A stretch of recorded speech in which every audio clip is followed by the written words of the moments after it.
Projekto Singro vizualus meno socialiniai kaitai metu 3 Europos šalys – Lietuva, Ispanija ir Graikija – dirbo kartu ir tyrinėjo skirtingas šalių gerąsias patirtis. Iš daugybės projekto metu matytų patirčių norime jums pristatyti atrinktas 6 gerąsias patirtis šokio ir judesio srityje. Šokis turi gausybę atšakų, rūšių ir stilių, tokių kaip klasikiniai šokiai, modernūs, pramoginiai, liaudės, gatvės šokiai ir kita. Kiekvienas jų turi savo istoriją, išraiškos savitumą, muziką bei mokymosi metodus. LAJUF yra jaunimo šokio projektas, skirtas skatinti jaunimą veikti scenos meno srityje. Projekte dalyvauja jaunuoliai nuo 17 iki 24 metų amžiaus, kurie domisi bet kokiu šokio stiliumi. Šis projektas suteikia jiems galimybę siekti savo tikslų ir patirti aukšto lygio šokio spektaklio vertę. Kodėl tai yra gera praktika? Jaunimui yra suteikiama galimybė kitaip leisti savo laisvalaikį. Treniruotės vyksta su profesionaliais šokėjais ir choreografais. Šokių projekto metu yra dirbama ne dėl galutinio rezultato, o dėl emocijos, kuri yra patiriama šokant. Šokių veikloje dalyvauja įvairių gebėjimų žmonės. Kokie mokymosi rezultatai yra pasiekiami? Dalyviai tampa drąsesni, labiau pasitikinti savimi, lavina kūno plastiką, judėjimą, emocinį intelektą, stiprėja komandinis darbas, bendradarbiavimas ir empatija. Jaunuolių dienos centre vyksta šokių veikla.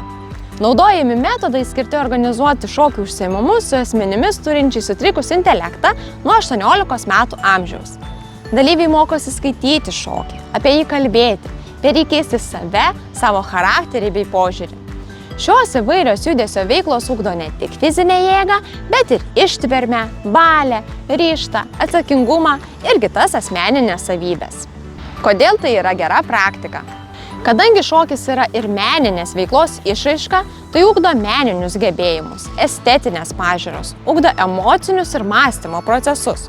Grupės nario vadovavimas leidžia kitiems sekti ir kartoti judesius, suteikiant lyderiui pasitikėjimo savimi jausmą. Kokie mokymosi rezultatai yra pasiekiami? Šokis paslaugų gavėjams leidžia pajusti bendravimo, atsipalaidavimo, savimonės, fizinio kūno pajautimo, poilsio džiaugsmą. Dalyviai įgyja savitvardos įgūdžių įvairiuose renginiuose ar šventėse. Išmoksta naujų šokio judesių, mokosi improvizuoti, tobulina pažinimo procesus, atskleidžia dalyvių gebėjimus. Dalyviai gali šokti vieni, poroje, grupėje, prisimindami šokio judesius, jų seka, jie įgyja platesnį supratimą apie šokį ir įvertinimą už pasiektus rezultatus. Vilties progimnazija pristatė ne 2 patirtis apie judesį ir šokį. Pirmoji – Pound. Tai energinga ir triukšminga viso kūno mankšta, įkvėpta jogos, pilateso ir grojimo būgnais. Fizinės veiklos metu naudojamos specialios lengvos lazdelės. Ši veikla lengvai modifikuojama, todėl tinkama bet kokio amžiaus ir bet kokio fizinio pasirengimo žmonėms. Kodėl tai yra gera praktika? Praktikuojant Pound treniruotes yra sujungama fizinė ir psichinė nauda. Žmonės ne tik lavina savo motoriką, atranda naujus judesius, bet ir stiprina savo emocinę būklę. Tai puikus būdas ne tik šokti ir sportuoti, bet ir žaismingai praleisti laiką. Garsus dalyvių juokas, šypsenos veiduose, paraudės skruostai liudija, kad judėjimas didžiulė nauda kūnui, o teigiamos emocijos psichiniai sveikatai. Kokie mokymosi rezultatai yra pasiekiami? Dėl nuolatinių ir skirtingų kūno dalių judesių vienu metu yra gerinama bendra koordinacija, taip pat greitis, ištvermė, vikrumas, judesys ir ritmas. Yra stiprinami viso kūno raumenys, malšinamas stresas ir nerimas, stiprėja imuninė sistema, išmokstama pagrindinių bazinių pratimų, šokio judesių, mokomasi bendrauti ir bendradarbiauti su kitais, ugdomas pasitikėjimas savimi, susikaupimas ir atsakomybės jausmas. Antroji Vilties progimnazijos pristatyta judesio ir šokio patirtis – robotai. Mokykloje naujos technologijos įtrauktos į kitų dalykų programas, siekiant vaikus ugdyti naujomis kompetencijomis. Robotų naudojimas mokymosi procese ne tik praplečia įprastinį mokymosi stilių, bet ir ugdo mokinių loginį bei kritinį mąstymą, kūrybiškumą bei didina įsitraukimą į procesą. Kodėl tai yra gera praktika? Ji ugdo atsakingai naudotis naujomis technologijomis, tuo pačiu kuria patrauklesnį tam tikrų dalykų mokymasi ir studijas. Naudodami robotus moksleiviai daugiau juda, ieško įvairių sprendimų būdų, mokosi dirbti komandoje.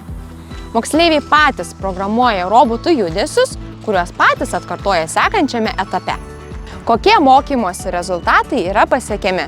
Moksleiviai mokosi naujų įgūdžių, įgytų naudojant naujas technologijas. Skatinamas darbas grupėse, siekiant bendro tikslo. Ugdomas gebėjimas dirbti savarankiškai.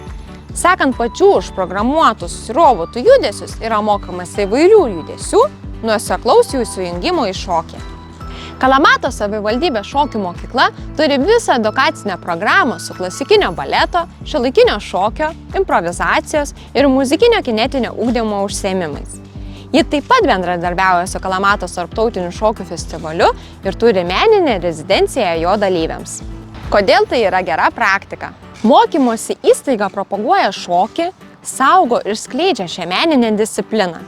Ji turi edukacinę programą, pritaikytą įvairiems mokinių lygiams ir poreikiams. Kokie mokymosi rezultatai yra pasiekiami? Mokomasi klasikinio ir šiuolaikinio šokio pozicijų, išraiškos būdų. Kuriami pasirodymai, kurie didina pasitikėjimą savimi, ugdo lyderystės ir bendruomeniškumo bruožus. Jaunuolių dienos centro komanda, pristatydama savo šalies kultūrą, tradicijas ir istoriją, demonstravo šokių pasirodymus, įtraukiant įstaigos svečius. Įstaigos paslaugų gavėjai ir darbuotojai, mokydami užsienio svečius tautinių šokių, vilkėjo tautinius drabužius ir demonstravo šokių judesius, kurias vėliau visi kartojo ir drauge šoko. Kodėl tai yra gera praktika? Tai įtraukus pristatymų metodas, kai galima išbandyti kitos kultūros skonius, muziką ir šokius iš arti. Kokie mokymosi rezultatai yra pasiekiami?